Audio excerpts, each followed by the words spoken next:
Hey, it's James12 here, and once again, I'm gonna say apologize for bad picture quality, cause my original webcam is not working, and it's really driving me nuts having to record on the laptop's built-in webcam, cause it's not good, exactly good quality. But the video I'm gonna do today, earlier on in the year, I did a top 5 movies of 2011, and I only put 5 movies in there, and I wanted to put more in, but I didn't own them, and I'd not seen some films. So I'm gonna do another top movie of 2011 review now, and I'm going to go into it in a lot more detail. The last one was just like, oh, Michael Bay, big explosions, hot chicks, awesome. Oh my god, it's the best Marvel movie of the year. That's probably what I said, and a lot of the options were very commercial, but they're still all in here. The ones that I picked from earlier on in the year where I filmed my top 5, but instead it's 10. So, let's go to the top. My top 10 is The Green Lantern, and The Green Lantern is one of the better superhero movies, in my opinion, that I saw DC superhero movies that I've seen. That and The Dark Knight, Batman Begins are the best DC superhero movies I've probably seen. And it was a bit of a story how I saw that. I was with my mom's boyfriend, and we were at the Odeon, and I don't know where my mom and my sister were. I'm not too sure where they were. But we hadn't checked the times on the internet of what time movies were on, so we were a bit stupid not doing that. It's quite foolish of me, because I wanted to go and see X-Men First Class, and that movie was not showing until later on in the night, so we had a bit of a dilemma if to see Pirates of the Caribbean 4 or The Green Lantern, and I'm so glad we chose Green Lantern, because Pirates of the Caribbean 4 is such a bad film. It is a disgrace to the Pirates of the Caribbean series, because I love that film. I thought without that, World's End was a real epic. But the whole story of the Green Lantern is Ryan Reynolds' character. Before we go any further, I hate Ryan Reynolds. I can't stand him. I don't think he can act. So this is one of his good films, luckily. He's driving along when this UFO falls into the river. He goes and looks at this guy. He's bald, as like an egg alien head type thing, and he basically says to him, "You're a Green Lantern now." And he puts this ring on, sends him up to the sky, and there's never been a human Green Lantern before, apparently, and no one believes him. He has to go through these intense training exercises, and oh my god, the herring, and this is so good. I remember I turn around, so I got a real obsession of the projector, looking at the projector sometimes, at least 3 times in the film. It's a weird obsession I was looking at, and then this big boulder hit the ground, and that just made me jump so much, because the sound is fantastic, and so the visuals. It's got really strong visuals, really good visuals. And it's very imaginative too that Ryan Reynolds can create anything in his path. So definitely see The Green Lantern. It's definitely a definite pickup. And I'm gonna pick it up on Blu-ray when it's like £5 and HMV or £3. I don't know. Okay, so my number 9 spot is is a comedy, and this movie I had to challenge with this and the In-Betweeners movie. I didn't put the In-Betweeners movie in here basically because that movie's not being released in America, and so it's only really a UK released movie, so I didn't put that movie in. But instead, I put in the better movie, and it's Todd Phillips's The Hangover 2. Okay? Now, usually sequels are not that good. I'm usually not that big a fan of sequels, especially comedies. I'm not a big fan of comedies, but The Hangover is a fantastic comedy, the original, and The Hangover 2 was much better. The story is that Stu, Todd, and Phil, they're getting ready to go to Stu's wedding in Thailand, and Alan's not being invited because of the whole rupees incident, so he's a little bit upset. And Doug's wife Tracy goes to him going, "Can you just run by him, Stu? Can you just tell him why he's not invited? He doesn't understand because he's a little depressed at the moment."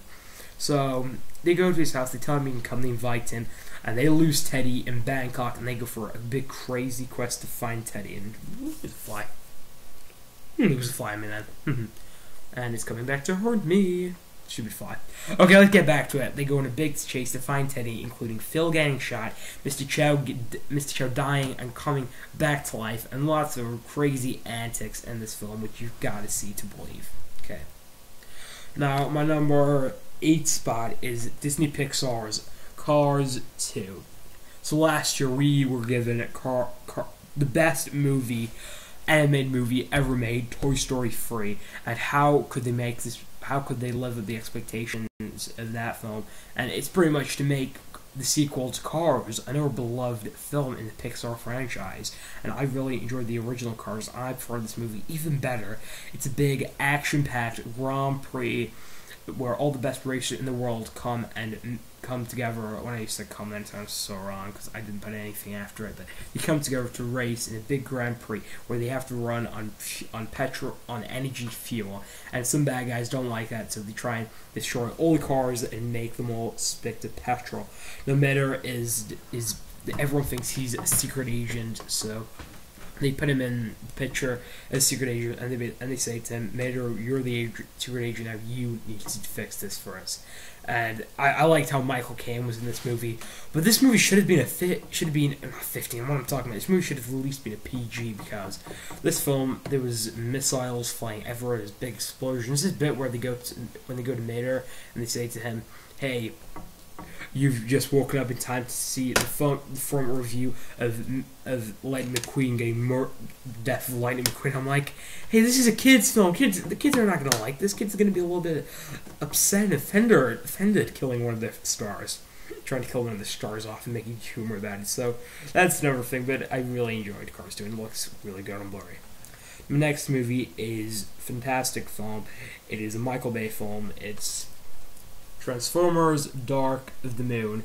Now, what did I like about Transformers: Dark of the Moon? That it's basically two films. This movie is 2.5 hours long, and it's a joyride. The first half of the movie is between Sam and Carly and their relationship together.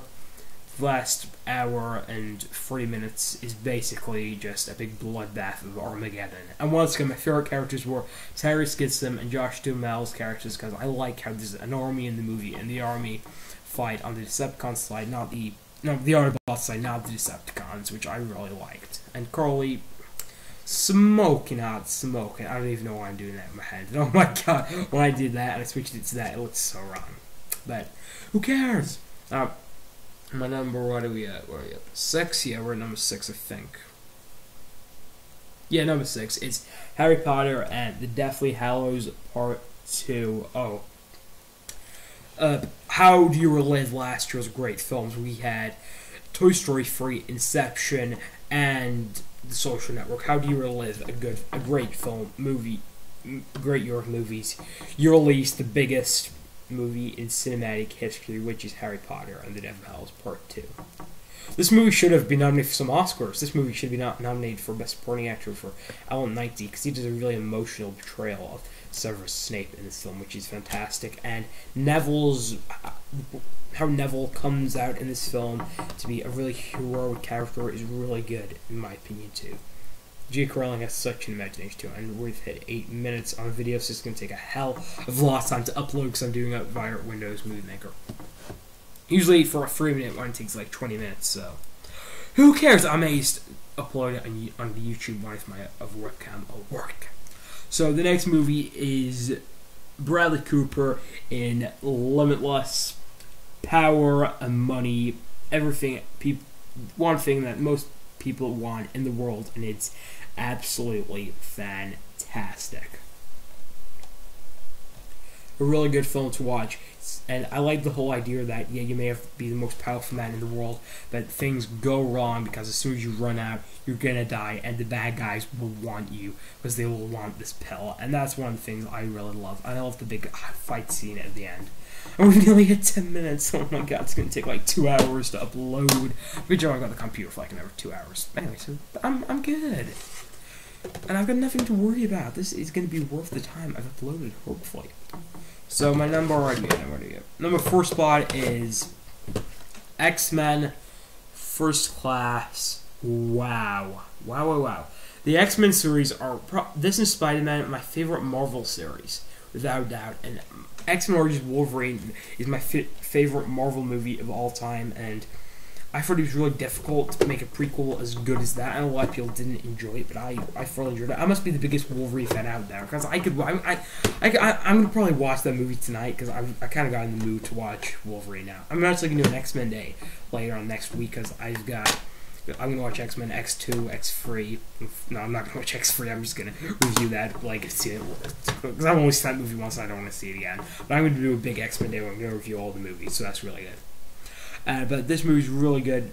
James McAvoy was a really good character in this movie too. But I'm rushing a little bit because we're hit 10 minutes. My number 3 spot is Chris Evans in the Marvel movie of the year, Captain America: The First Avenger. This was the best Avenger movie I've seen. It's so good to see Chris Evans as the Human Torch, which is not a serious role. To see him play Captain America is really, really good. So, thank you, Chris Evans, for stepping up to the shield. So, my number 2 spot is a Ryan Gosling movie, and it is Drive. So, I originally got this £15 in HMV. I thought I can't go wrong with it.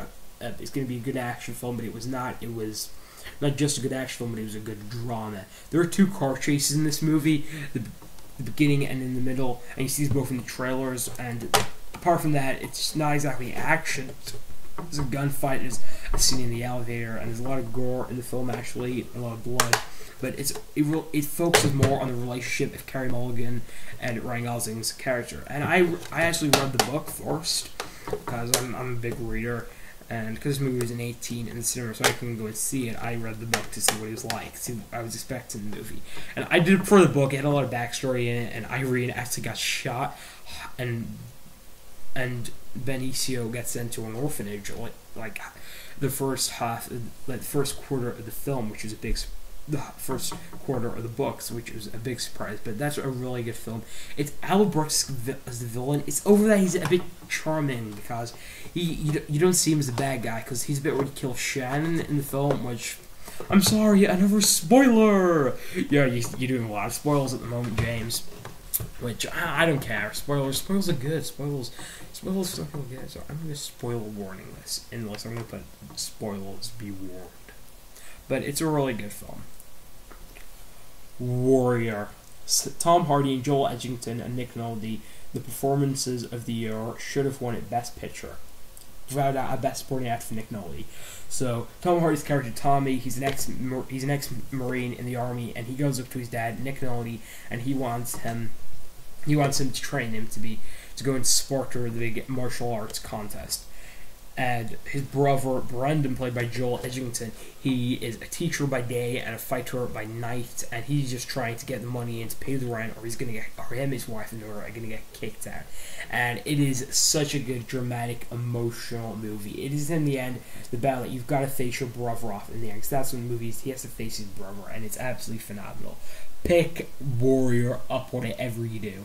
So if you've been falling asleep in this movie, in this review, and I hope you've not, this is all a recap of what we had. We had number 10, The Green Line, number 9, Hangover Part 2, number 8, Cars 2, number 7, Transformers Dark of the Moon, number 6, Harry Potter and the Philosopher's Part 2, number 5, Limitless, number 4, X-Men First Class, number 3, Captain America: The First Avenger, number 2, Drive, number 1, Warrior. 14 minutes of a video, and it's done. This is going to take a hell of a long time to upload. See you guys later.